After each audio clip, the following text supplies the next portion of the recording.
Video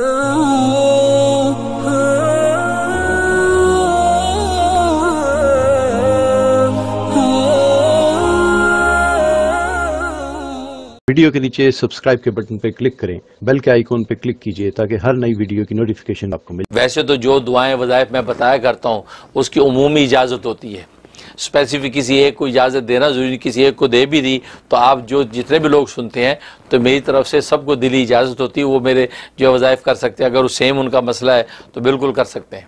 और एक फ़ायदा ये कि अगर दीनी गफलत है किसी शख्स में, वो इंसान दुनियावी तायुश के अंदर पड़ा हुआ है और मतलब औलादें हैं, कोई शौहर है या किसी की बीवी है या बहन है, भाई है, तो कोई भी रिश्ता है जिसके अंदर ये सी गफलत पैदा हुई हुई है और बस दुनिया की तायुश इसी में लगा रहता है, ज़ाहरी कंगी पट्टी में लगा रहता है, लेकिन रूहानियत और दीन की मुतवज्जे नहीं होता, तो सूरह व तीन 7 मरतबा तिलावत करके उसके खाने पीने पे फूंक दिया करें। और अगर दूर है वो शख्स, खाने पीने पे दम करना मुमकिन नहीं, तो तसव्वुर में पढ़ के उसके ऊपर दम कर दें और एक कटोरे में पानी पे फूंक के उस पानी को पौधों में डाल दें। और ये 71 डेज़ की नीयत से शुरू करें। इंशाअल्लाह बहुत मुजर्रब है कि वो अल्लाह तबारक व तआला की तरफ मुतवज्जह होगा, उसका क़ल्ब पाक होगा और ज़ाहिरी जो है वो अपनी खूबसूरती का लिहाज रखने के साथ साथ अपनी बातिन की भी फिक्र करेगा।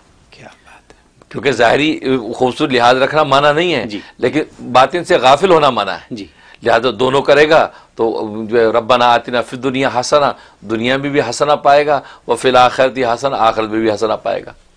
तो ये नफ़ा है कि दीनी गफलत से खत्म। ये वालिदैन अपने बच्चों के लिए कर सकते हैं, बिल्कुल करना चाहिए। बच्चे घर में ना हों या घर में हों भी तो बिल्कुल हों तो खाने पे दम कर दें, ना हो तो तसव्वुर में उनके ऊपर फूंक दें जी।